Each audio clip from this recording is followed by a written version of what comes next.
Basahin natin ng sabay-sabay. Okay? Amen? Amen. Okay, begin. He He that believeth on the Son, God, that it is in himself. He that believeth not God, hath made him a liar. Because he believeth not the record that God is Son.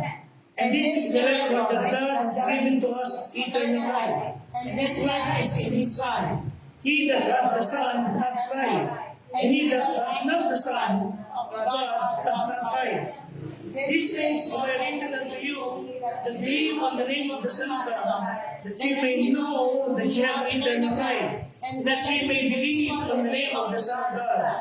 And this is the confidence that we have in Him, that if we ask anything according to His will, He heareth us. And if we know that He heareth us, whatsoever we ask, we know that we have the petition that we desire of Him.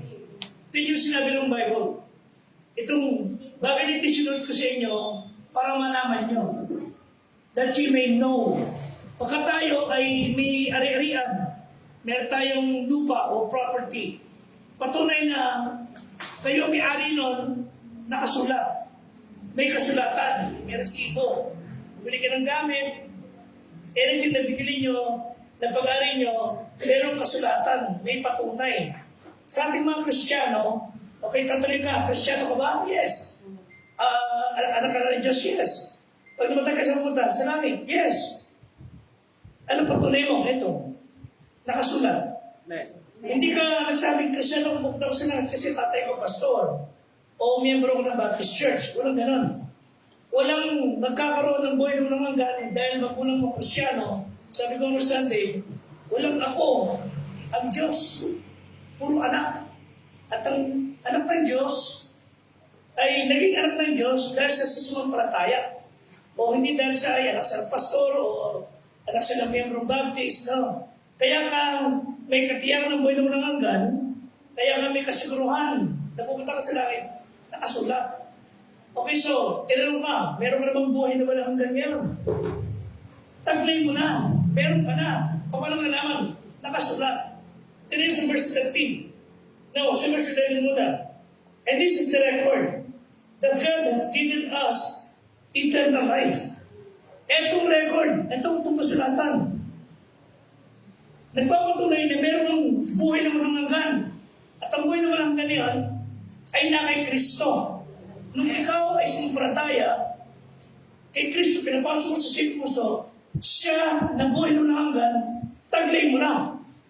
Nung kayo maging Kristiyano, hindi ulo lang mo na receive. Then after 2 years, katawa naman, then lower torso.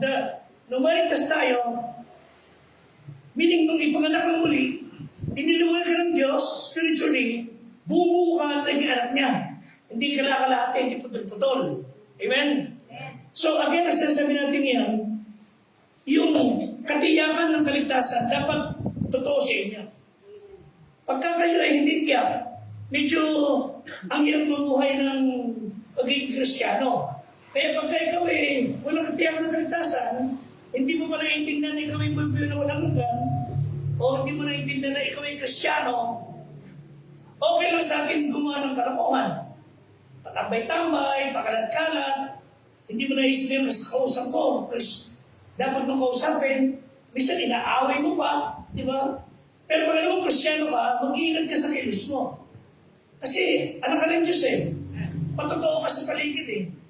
So kung tuloy ka anak ng Diyos, una may katibayan ka, nakasulat. Sigurado lang sana na kayo sumampalataya. Kasi kahit nakasulat, eh hindi naman ginawa. Hindi ka naman totoong ginawa sa iyong sarili. Hindi ka naman tuloy sa palataya. Eh patuloy na ikaw ay Kristiyano, nagbabago ka. So tandaan niyo, ito ng Kristiyano, nagbabago ang buhay. 2 Corinthians 5:17. Sino mga na kay Kristo, bagong nilalang. Yung dating pagkatao mo, nawawala na. Nagbabago ka. Yung dating hilig mo ng salimutan, nawawala yun. Pinapalitan na ng Diyos yun. So, ang taong tunay ng Kristiyano, na na kay Kristo, nagbabago. Okay? At kaya sa nagbabago, kasi totoo yung ginawa niya, pagsampalataya. At ang patunay na ikaw ay Kristiyano, nakasulat, kaya sa verse 12, He that has the Son of life, siya na may anak ay may buhay. Pero pag wala kang anak na ito sa iyong puso, sa iyong buhay, hindi ka Kristiyano. So pag ikaw ay sumunod kay Kristo, tataglayin mo ang anak. Ito yung Bible sa Romans 8:9. Ito yung sabi ng Bible. Pagbasa niyo. Pag hindi ka nagtataglay ng anak, hindi ka anak ng Diyos. Okay, basa. Romans 8:9. Sige. But ye are not in the flesh, but in the Spirit, if so be that the Spirit of God dwell in you. Now if any man have not the Spirit of Christ, he is none of his. Okay? Whoever does not have the Spirit of Christ, he is none of His. So pag hindi nagtataglay ng Espiritu ni Kristo, hindi siya kay Kristo. Ganda pa simple. Pag hindi ka nagtataglay ng Espiritu ni Kristo, hindi ka Kristiyano, hindi ka pag-aaral ng Kristo. Kanino ka? Kay Satanas. No wonder, hindi ka nagbabago. No wonder, wala kang malasakit sa kaluluwa.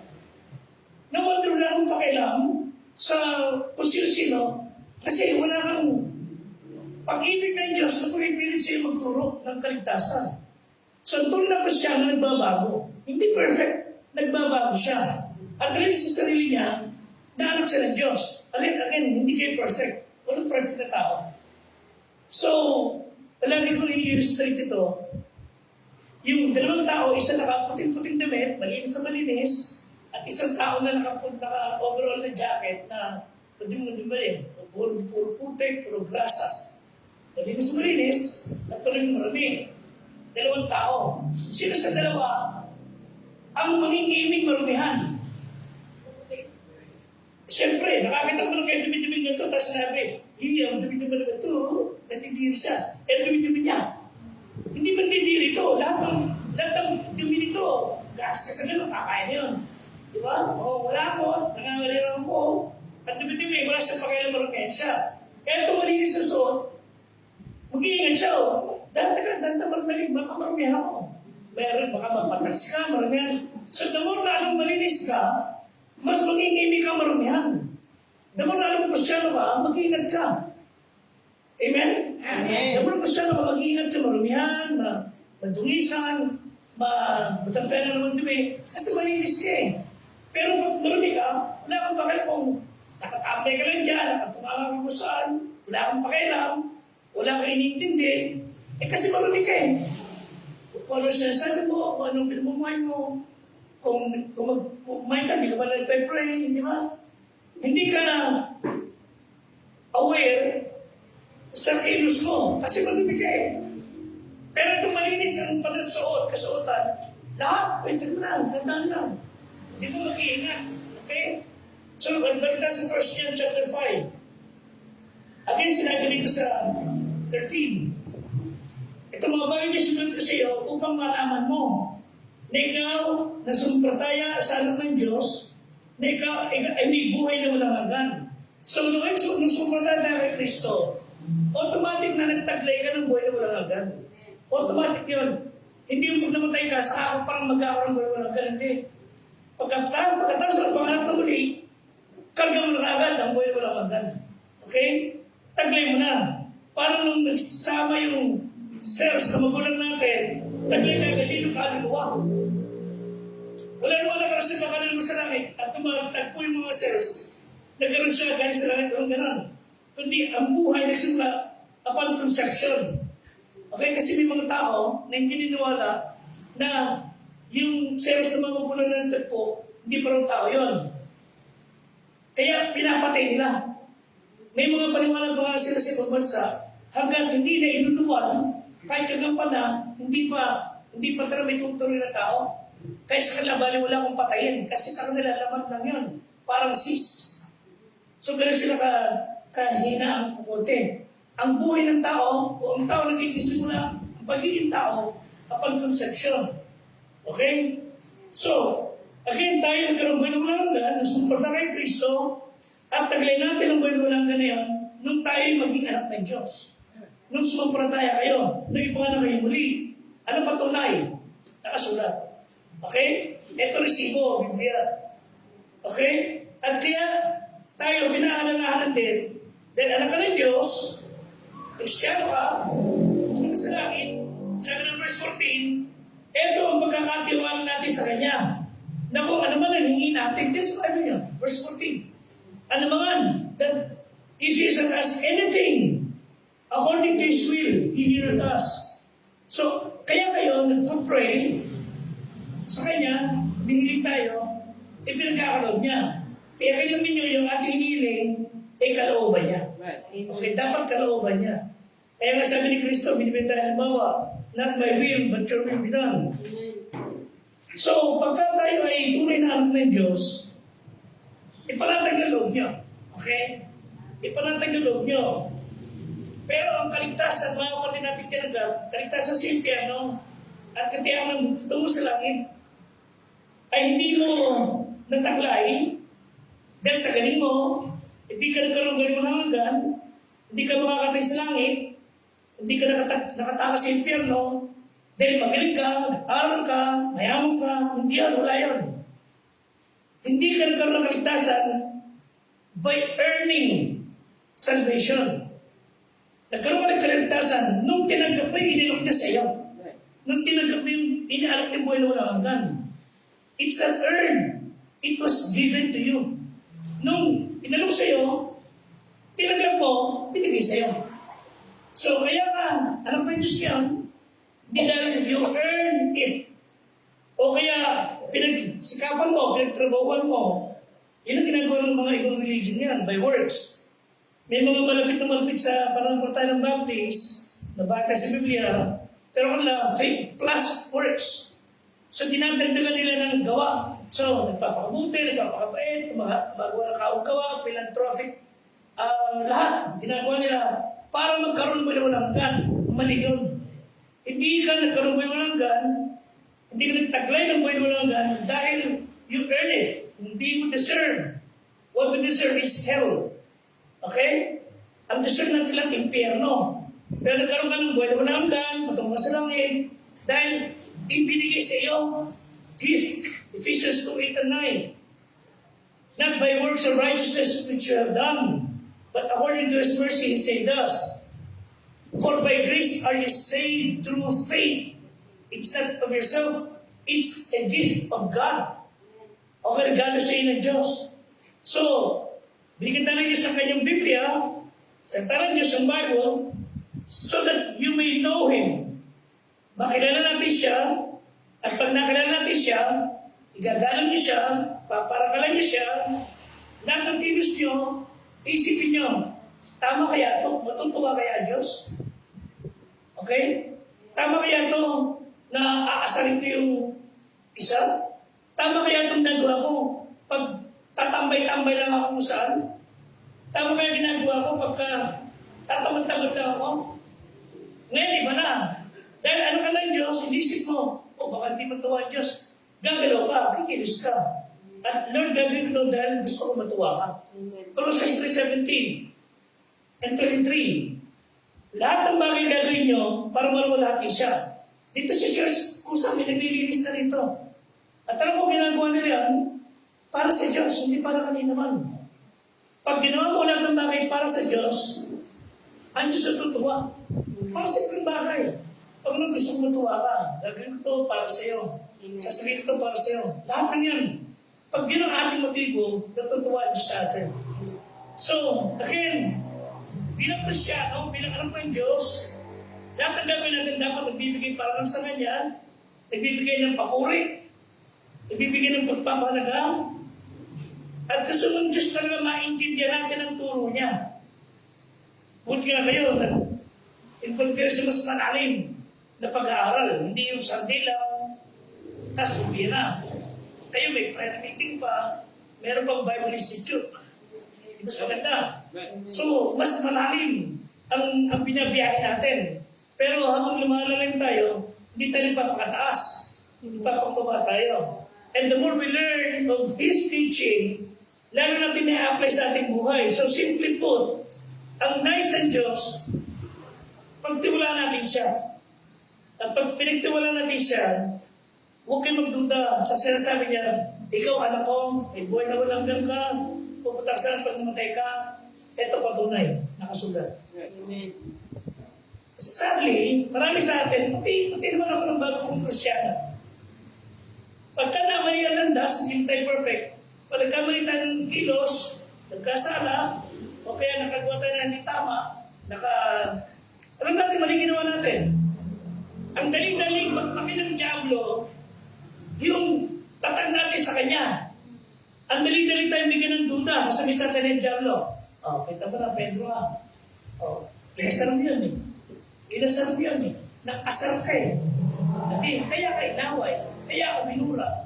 Wala kang kwenta. Ang Diablo ganun magaling.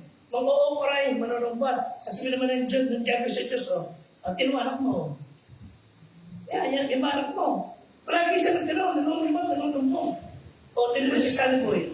Yan, ibanak mo. Sa mga anak mo yan, iba't din yung ugali. Di ba magkaroon? Ibanak mo, mga pastor nag-aaway. Di ba? So, ang regret natin, pag tayo nagkamali, nagkasala, yung katiyakan natin ng kaligtasan, bumabagsak agad. Ang dapat din gawin, 1 John 1:9, kaya sabi ng Bible, balik agad tayo, paano nagkamali po ako, 1 John 1:9, himingi ka agad ng tawad.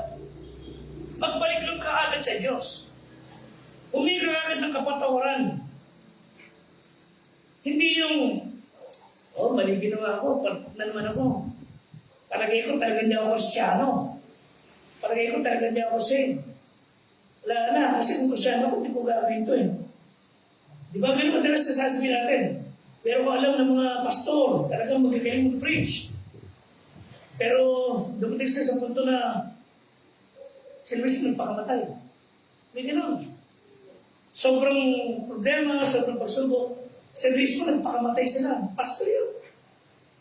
May mga balita rin. Huwag natin pag-usapin yung mga maling aral kasi talagang iba dyan, nang-rape, nang-hahatay. Ganyan yun eh. Pero pag-usap natin yung Kristiyano, yung Christian circle. May mga pastor, nanghalay ng kabataan, mga bata, hinalay, binaboy, binastos. Tapos pastor, nangunguha ng hostess.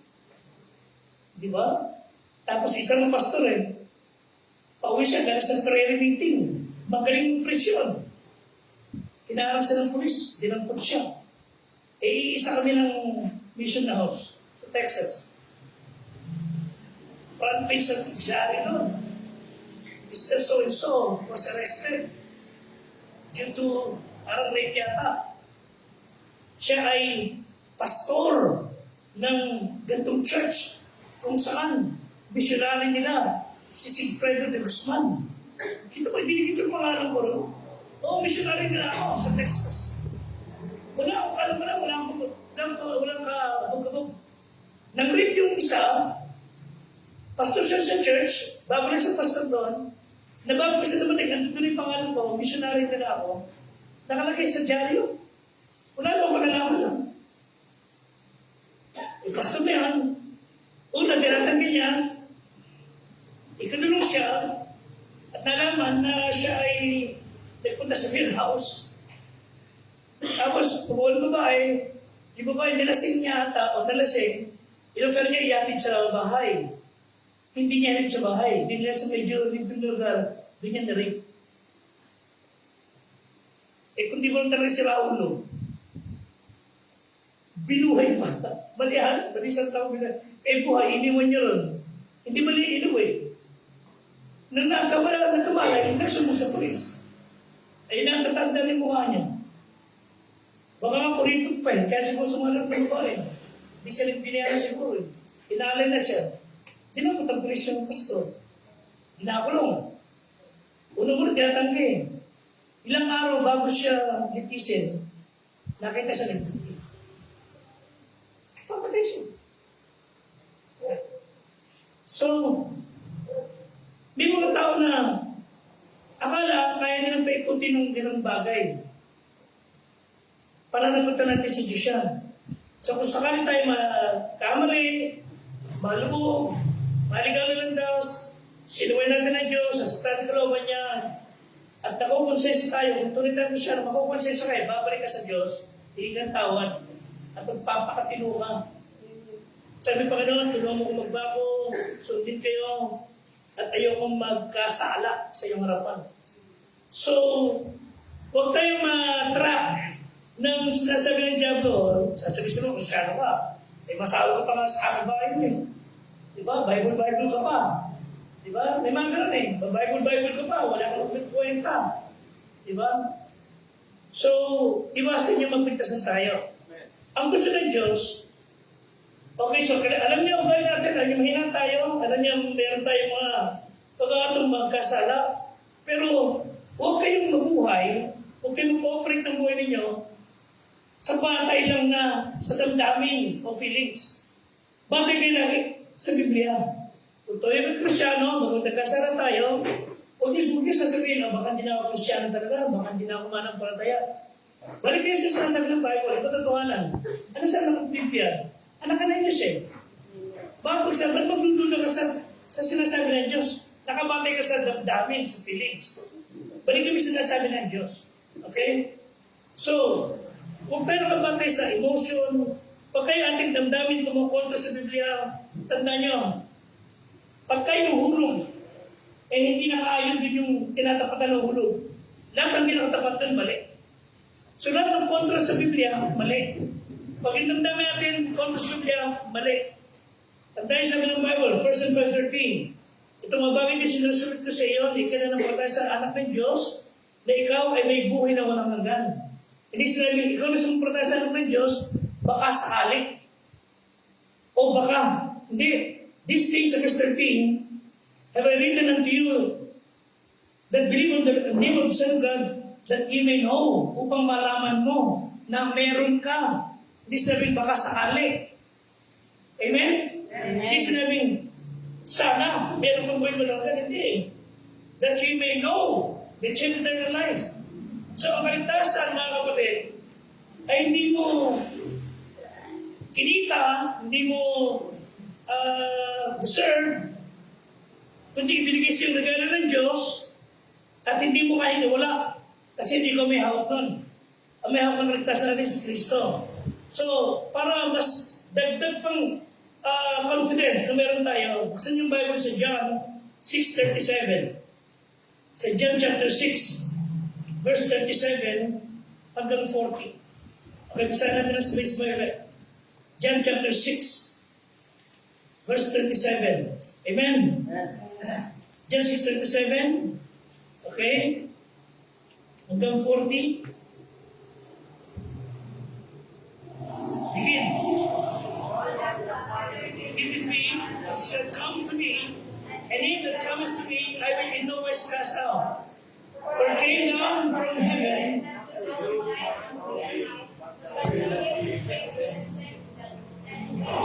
and this is the Father's will, which hath sent me, that all of which that he hath given me, I should lose nothing, but should raise it up again at the last day. And this is the will of him that sent me, that everyone receive the Son.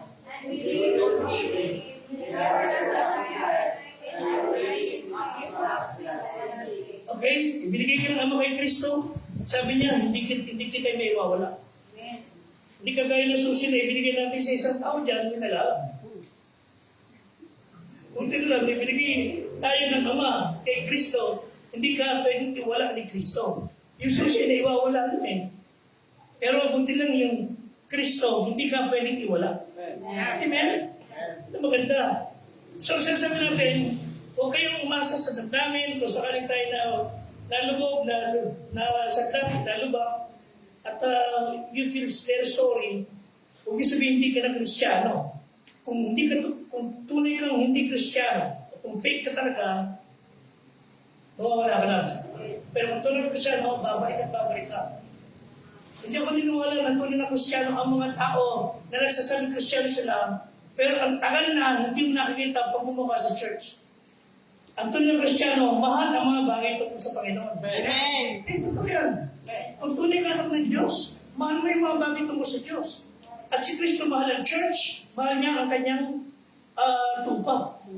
Okay? So, kung tunay yung Kristiyano yan, hanap ng lugar niya.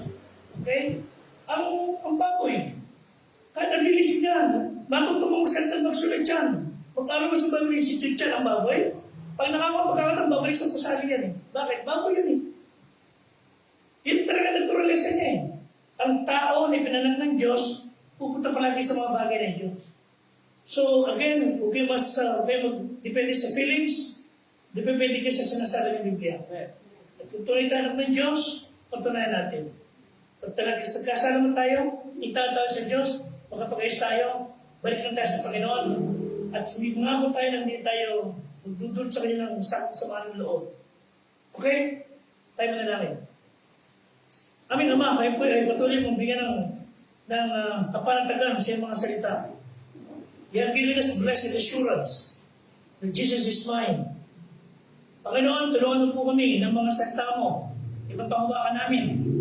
Help us, Lord, to be convinced na kami mga sumpalataya sa iyo ay lalong dapat mag-ingat, marumihan, tulad ng taong nakaputi, ayaw niya madungisan. Kung paano sa pisikal ng katawan, nag-aalala kami, madumihan kami, lalo sa aming spiritual na buhay.